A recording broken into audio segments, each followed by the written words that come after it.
It is a topic that will not go away, the debt ceiling. Congressional Republicans say they won't back a debt ceiling hike without spending cuts. But President Biden wants Congress to raise the limit with no strings attached to avoid any risk to the global economy. Joining me is Ted Jenkin, the CEO of Oxygen Financial. So, Ted, do you think we will see some sort of doomsday situation in the midst of all of this? Yeah, well, good to see you, Jeff. And I think, the odds are that we won't. Look, the debt limit right now is at $31.4 trillion. And this is really the legal limit of the amount of federal debt that the government can accrue.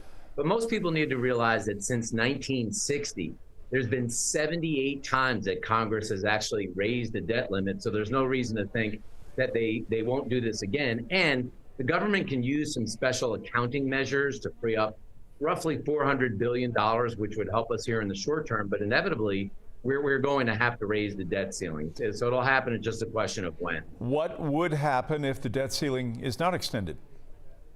Well, if we get to this quote unquote date X that they're talking about, it would be catastrophic. First of all, there would be a huge sell-off in the Treasury market. We would see hemorrhaging in the bond market and also the stock markets.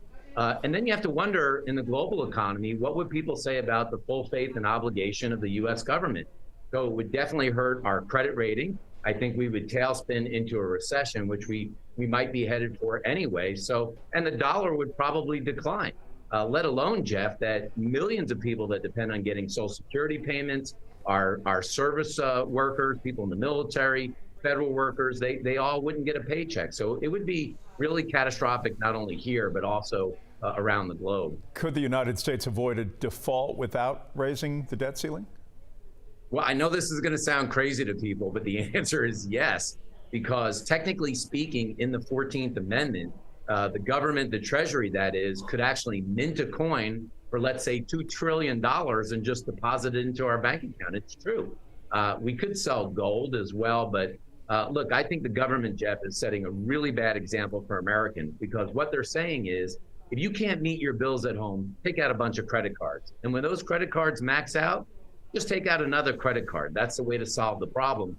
And it isn't. We really need to sit down at some point and balance our budget. I mean, this looks like a problem for the future without end. I mean, it's a cycle of which we don't seem to be able to get out of.